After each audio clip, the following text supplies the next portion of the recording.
Imagine waking up one morning and realizing your own bank has frozen every dollar you own. You call for help. And instead of answers, you get laughter, sarcasm, and even racist remarks about your name. Yeah, that happened to me. But what they didn't know was I had a plan, and for just $3, I turned their world upside down. If you ever been mistreated by someone in power, or felt small when all you wanted was fairness, hit that like button, because today's story is about a man who got the most satisfying revenge.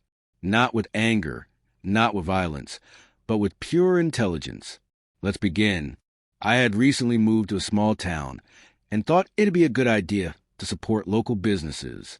So instead of going with a big corporate bank, I opened an account at a tiny community credit union, the kind that prides itself on personal service. At first, it felt wholesome. The branch had this old-fashioned wooden counter, smiling tellers, and the kind of quiet that made you trust them. But that trust didn't last long. One Friday night, I tried to withdraw some cash from the ATM, and for some reason, the machine just spat out an error. No money, no explanation, just transaction failed. I brushed it off, thinking it was just a glitch. The next morning, I went inside the branch to ask for help. That's when a clerk, a woman with a fake smile and an attitude sharp enough to cut glass, told me she could give me a manual withdrawal code. Apparently, it was some special system that deducted cash directly from my account. Just use this code at the machine, she said, like she was doing me a favor.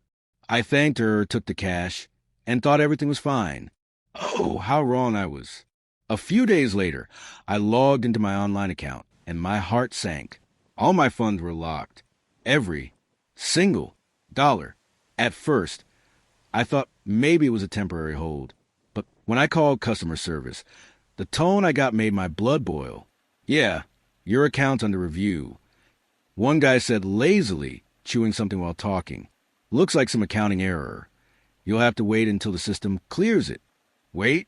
How long? Could be days, could be weeks. Hard to say. And then, almost under his breath, you people always have some complicated names in the system. That last line hit me like a punch. You people? What was that supposed to mean? I asked to speak to a manager, and they hung up.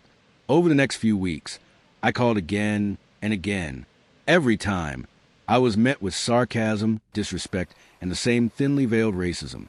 They acted like I was the problem, like I should be grateful they were even talking to me. My money was trapped, rent was due, bills were stacking up, and every time I checked my account, it still said, funds unavailable. That feeling of being powerless while someone else holds your lifeline. It's suffocating. You start to question yourself.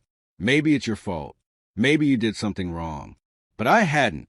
It was their system error. And yet, I was paying the price. One evening, I called my family back home just to vent.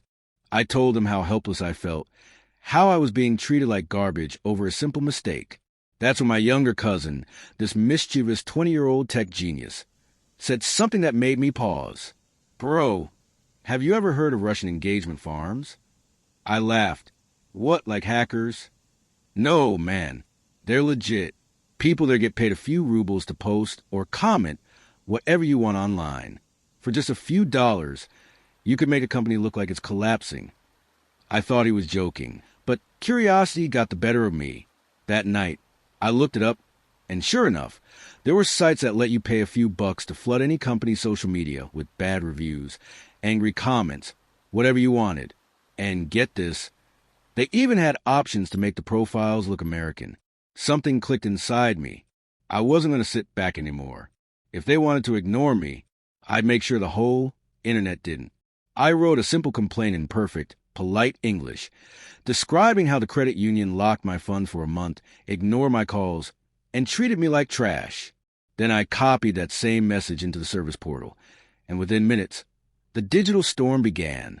Hundreds of accounts, all with friendly-looking American names, started flooding the bank's Facebook and Instagram pages. Worst bank ever. Can't even access my funds. They stole my money. I'm switching banks. Zero trust in this one. Every post, every ad, every new update the credit union made, BM, A fresh wave of angry comments. It was chaos. By the next morning, their rating had dropped. Their social media was on fire. And the funniest part? I didn't even have to lift a finger. The bots did everything. I just sat there, sipping my coffee, watching their reputation crumble for the price of a small latte. And then my phone rang. I answered, trying to sound calm. "Hello, this is the call center manager speaking. We noticed you've been having some issues with your account." "Some issues?" That's how she phrased a month of hell?